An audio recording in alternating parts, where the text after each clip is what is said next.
বন্যার পানিতে যুবকের গোপনাঙ্গে ঢুকে গেল যোগ। দ্বীপের হৃদয় 24, দ্বীপের মানুষের হৃদয়ের কথা কয়।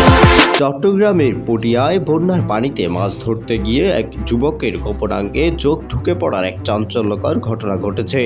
পরবর্তীতে তীব্র যন্ত্রণা ও রক্তক্ষরণ শুরু হলে দ্রুত চিকিৎসকের শরণাপন্ন হয়ে পটিয়া উপজেলার স্বাস্থ্য কমপ্লেক্স থেকে রক্ষা পান ওই যুবক।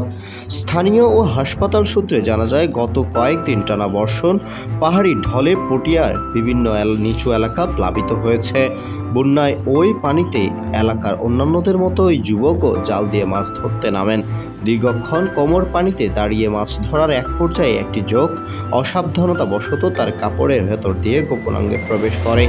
প্রাথমিকভাবে বিষয়টি টের না পেলেও বাড়ি ফেরার পর ওই যুবক তীব্র যন্ত্রণা অনুভব করেন। এক পর্যায়ে অতিরিক্ত রক্তক্ষরণ হলে তিনি আতঙ্কিত হয়ে পড়েন এবং পরিবারের সদস্যদের বিষয়টি জানান।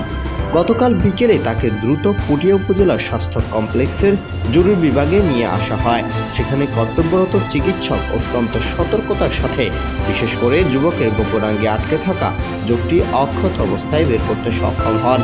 হাসপাতালে কর্তব্যরত চিকিৎসক জানান, রোগী যখন এখানে আসেন তখন তিনি প্রচণ্ড ব্যথায় ছটফট করছিলেন এবং অনবরত রক্তক্ষরণ হচ্ছিল। গোপনাঙ্গের মতো স্পর্শকাতর জায়গায় যোগটি আটকে থাকা এই কাজটি বেশ ঝুঁকিপূর্ণ ছিল।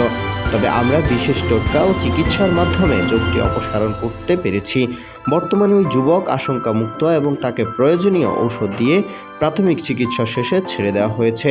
চিকিৎসকরা আরও জানান, বর্ষা বা বন্যার পানিতে দীর্ঘক্ষণ শরীর ভিজিয়ে রাখলে বা মাছ ধরতে নামলে এই ধরনের পরজীবী প্রাণীর আক্রমণ হতে পারে। বিশেষ করে যোগ কামড়ালে বা শরীরের ভেতর ঢুকে গেলে আতঙ্কিত না হয়ে নিকটস্থ হাসপাতালে আসার পরামর্শ দিয়েছেন তারা। নিজ থেকে টানাটানি করলে ভেতরে ক্ষত তৈরি হয়ে রক্তক্ষরণ আরও বাড়তে পারে বলেও সতর্ক করেন চিকিৎসকরা। এই ঘটনার পর থেকে স্থানীয় মাছ শিকারী ও বন্যা কবলিত এলাকার বাসিন্দাদের মধ্যে বাড়তি সতর্কতা অবলম্বন করার অনুরোধ জানানো হয়েছে। দ্বীপের হৃদয় 24, দ্বীপের মানুষের হৃদয়ের কথা কয়।